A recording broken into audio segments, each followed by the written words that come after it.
Votre journal de la fin de journée, c'est Europe Soir. Laurent Bazin. L'invité d'Europe Soir, c'est le triple champion olympique Martin Fourcade. Bonsoir Martin. Bonsoir. Et bravo. Merci. Vous égalez le record de Jean-Claude Killy en 68, c'était il y a 50 ans. D'abord, est-ce que quand je dis triple champion olympique, c'est bon à entendre ? Ah ouais, ça fait un bien fou. Non, c'était une journée assez magique. Surtout après la désillusion d'hier, voilà, c'était un gros coup dur. J'avais coché ce sprint olympique depuis des mois, pour pas dire des années, et j'aurais adoré lancer la quinzaine avec le titre hier. Une erreur minime me coûte extrêmement cher et c'est sûr que par contre la joie n'en est que plus belle aujourd'hui. Vous avez peut-être lu le message que vous a adressé le président de la République ? J'ai pas encore pris mon téléphone, il allait au village olympique et je suis pas encore rentré. Alors je vous le livre, comme ça vous allez le savoir, grâce à Europe 1. Les plus grands champions sont ceux qui savent se relever d'une déception. J'apprécie énormément le message du président et je suis très heureux qu'il ait pu suivre la compétition. Aujourd'hui, c'était une remontada, hein. Vous partez 8e, sans droit à l'erreur. Vous aviez l'air assez sûr de vous, je me trompe ? Il faut être sûr de soi sur la piste, parce que c'est un combat, c'est un match mental avec les adversaires. Ensuite, il faut énormément d'humilité pour justement pas céder à l'euphorie et commettre des erreurs qui coûtent forcément très cher à ce niveau de compétition. On vous a vu lever un point rageur après le dernier tir debout, comme si vous saviez que c'était fait. À ce moment-là, vous savez que vous êtes en or ?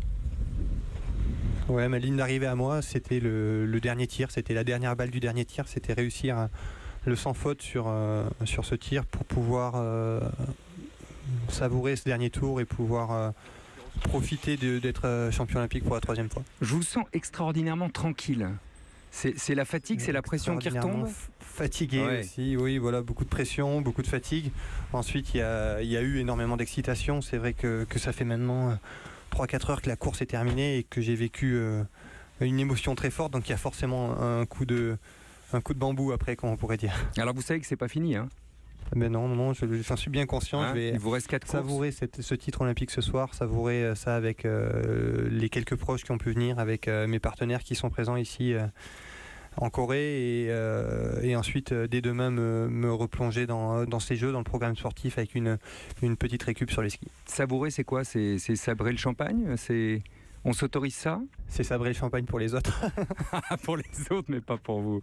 Il y a 4 courses encore devant, Martin. J'adore que vous ayez comme ça toujours la tête dans la compétition et dans l'épreuve suivante. Le 20 km individuel jeudi, puis il y a 3 épreuves collectives aussi. Où est-ce que vous mettez la barre en termes de médailles ?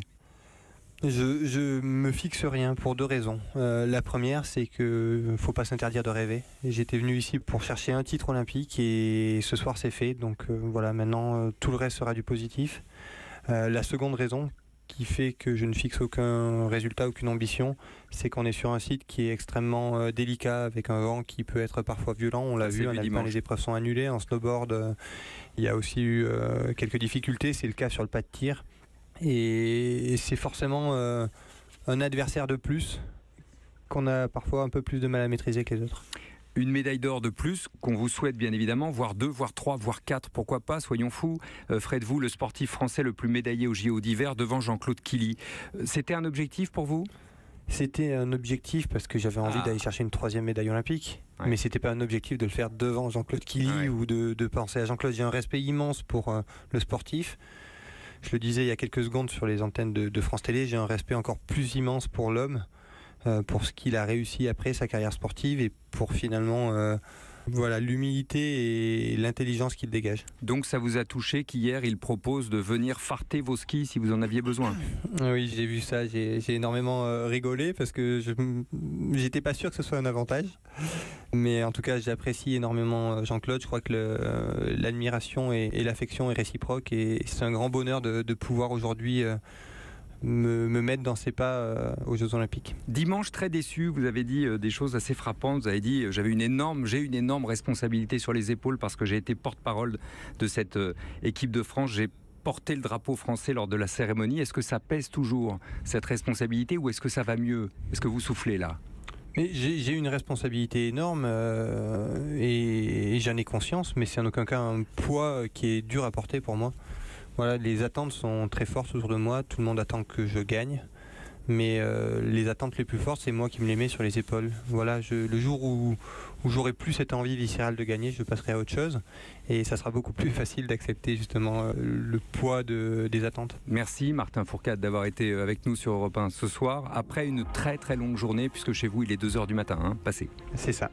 Merci. Merci à vous, et c'est un grand bonheur de partager ce bonheur d'un 3e titre olympique avec tous vos auditeurs. Merci beaucoup.